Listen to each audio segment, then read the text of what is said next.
Bueno, ¿qué tal? ¿Cómo están todos? Hicimos este pequeño video tutorial para poder resolver en conjunto lo que es el simulacro de examen que prepararon los chicos para que ustedes puedan practicar.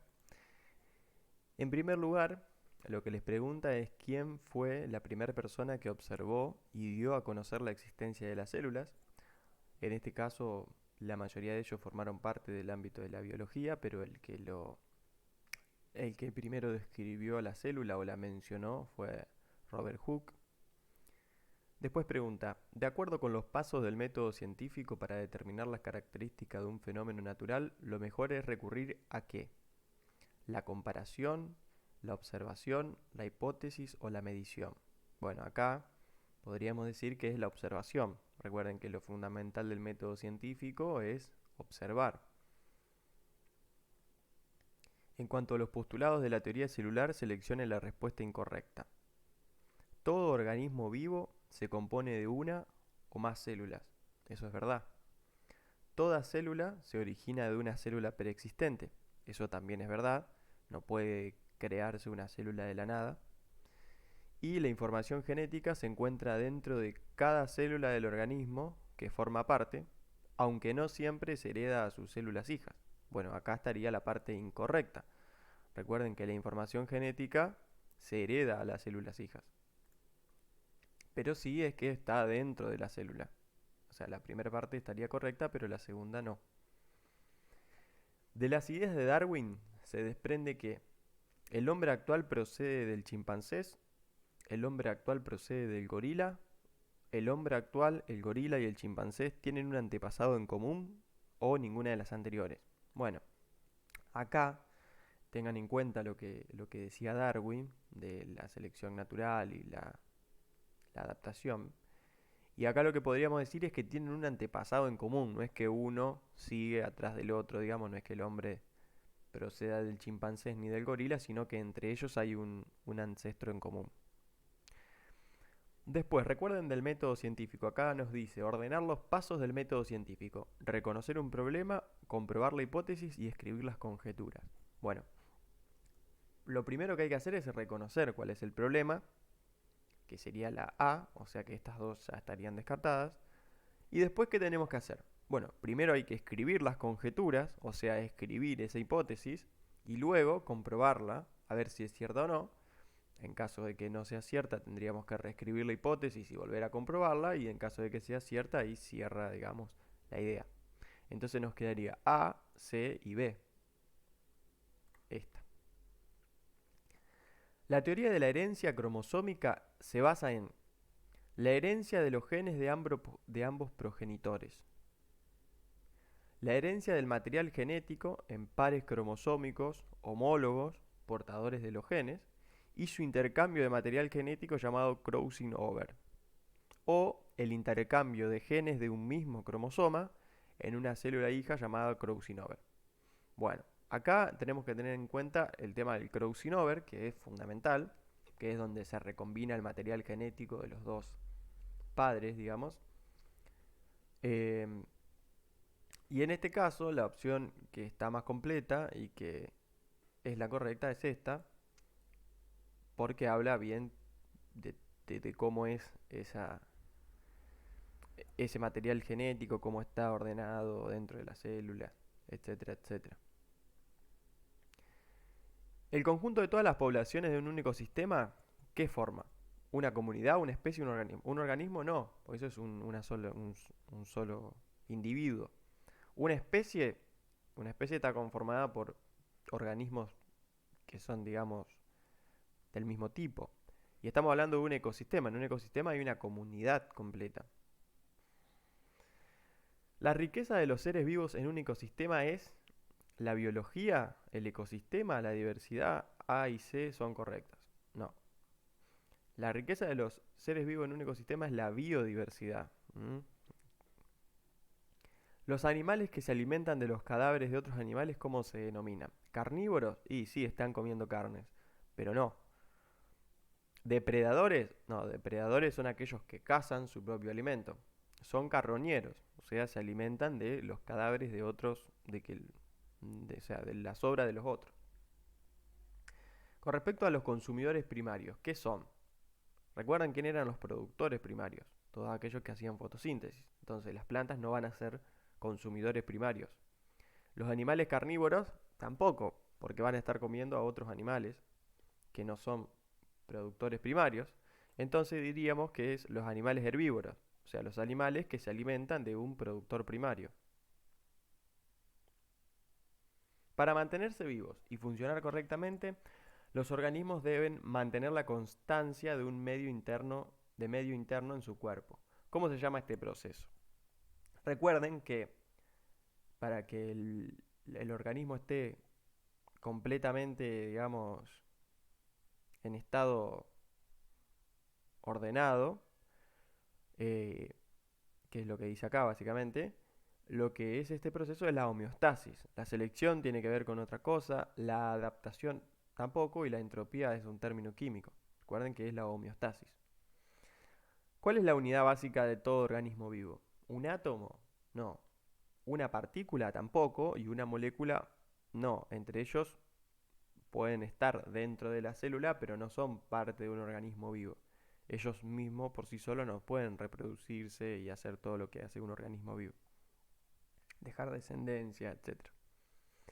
La adaptación es un cambio completo o de comportamiento que permite al organismo aprovechar o resistir mejor ante las condiciones del ambiente. Bueno, acá estaríamos hablando de qué? ¿De un cambio biológico? No, porque para eso tendrían que cambiar las células.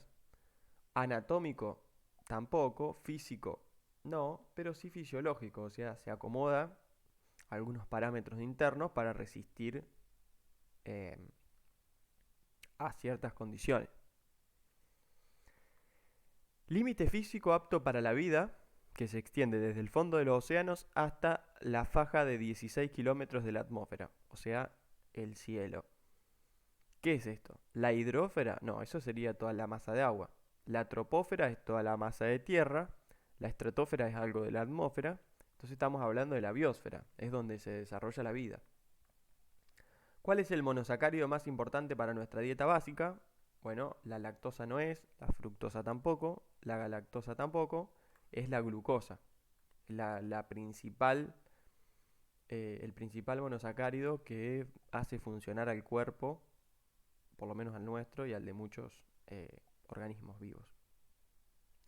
El ácido nucleico, cuya azúcar es la ribosa. Bueno, ácido fosfórico y fólico no tienen nada que ver. Tendríamos que dirimir entre el ácido ribonucleico y el ácido desoxirribonucleico. ¿Cuál es la diferencia entre el ribonucleico y el desoxirribonucleico? El azúcar. Y en este caso, la ribosa es parte del ácido ribonucleico. La desoxirribosa es parte del ácido desoxirribonucleico. Una de las siguientes afirmaciones es incorrecta. Bueno, pensémoslo. ¿Glucosa más galactosa es lactosa? Sí. ¿Glucosa más glucosa es maltosa? Sí. ¿Glucosa más fructosa es sacarosa? Sí. Y entonces si esto es un disacárido, glucosa más un disacárido no puede ser lactosa, porque además ya vimos que era glucosa más galactosa. Tengan en cuenta que esto es un disacárido y acá estamos hablando de disacáridos, o sea que son unión de dos monosacáridos. ¿Cuál de las siguientes moléculas es responsable de la transmisión de la herencia? Recuerden, ¿quién es responsable de la transmisión de la herencia? El ADN. ¿Y cuál es el ADN? ¿El ribonucleico o el ácido desoxirribonucleico? Esta. ¿Cuál es la función? Indica la función de las proteínas. ¿Producir calorías? No, esto es más de las grasas. ¿Producir energía? Y esto es más de los azúcares. ¿Permite formar nuevas células y tejidos? Y esto sería sí, pero no tanto. Así que ninguna de las anteriores. Cuando se comparan las secuencias de proteínas que cumplen la misma función en organismos distintos, con frecuencia se encuentran aminoácidos que siempre ocupan la misma posición. Estos son llamados aminoácidos esenciales. No, los aminoácidos esenciales son aquellos que eh, son requeridos para el funcionamiento. Universales, no existe. Proteicos, tampoco, son conservados. O sea, quiere decir que se conservan entre una proteína y otra. ¿Qué es el punto isoeléctrico? El punto isoeléctrico de un determinado aminoácido o proteína es el valor de pH, sí, seguro que es el valor de pH, ¿en qué? En que las cargas positivas son mayores que las negativas, o sea, sería que nuestra proteína está cargada positivamente, no es eso. El valor de pH en que las cargas eléctricas neta es negativa, tampoco. El valor de pH en el que las cargas positivas son menores que las negativas, no. El valor de pH en que las cargas positivas y negativas son iguales, exactamente. Recuerden que el punto isoeléctrico es el valor en el cual las cargas del aminoácido o de la proteína se equiparan y tienen carga neta cero. O sea, las cargas positivas y negativas son iguales. Todos los aminoácidos se caracterizan por ser elaborados en el organismo. No, hay algunos aminoácidos que necesitamos ingerirlos del exterior en la comida porque no los podemos sintetizar. Son producto de la hidrólisis de péptido. Y si yo tengo un péptido que está conformado por aminoácidos y lo hidrolizo, voy a obtener aminoácidos. Así que esta podría ser. ¿Se unen por puentes de hidrógeno? No. ¿Presentan isomería óptica? No. Esta sería la más correcta. Los carbohidratos están formados por carbono, dióxido y oxígeno. ¿Qué es el dióxido? Es parte del oxígeno. Raro. Carbono, hidrógeno y oxígeno. Me parece que sí, es por acá. Hidrógeno, ácido y oxígeno. No, estamos hablando siempre de componentes, o sea, de elementos. Carbono, hidrógeno, oxígeno. Los otros ya son compuestos. Sobre las ceras. Son producto resultante de la esterificación de un ácido graso de cadena larga con un alcohol de cadena corta. ¿Son solubles en agua debido a sus grupos polares? Las ceras en agua, medio que no. ¿Cumple fundamentalmente una misión protectora? Claro, para eso están las ceras en los cuerpos de los distintos organismos. Un lípido siempre está formado por aminoácidos más péptidos. No, un lípido no tiene nada que ver con los aminoácidos. Glucosa más carbohidratos, tampoco. Ácido graso más glicerina, exactamente, eso es un lípido. Un nucleótido está formado por un grupo fosfato y ¿qué más?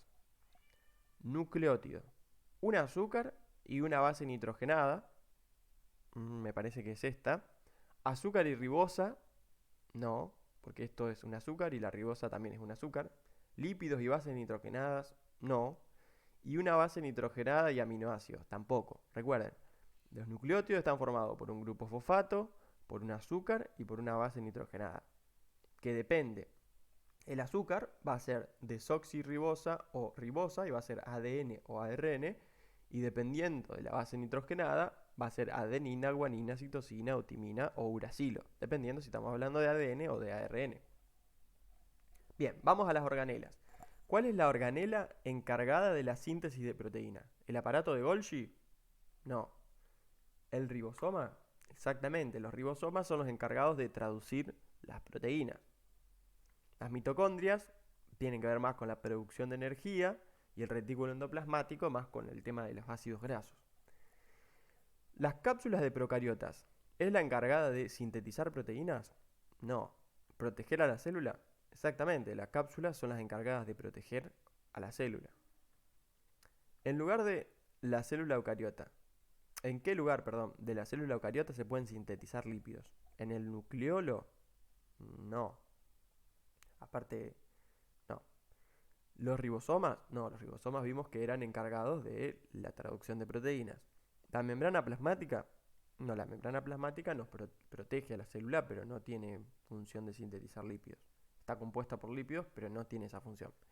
Y el retículo endoplasmático, exactamente. Su cuerpo está constituido por células. Las eubacterias no tienen cuerpo, son unicelulares. Las arqueobacterias, lo mismo. Las procariotas, y pueden ser unicelulares, pero ahí nomás.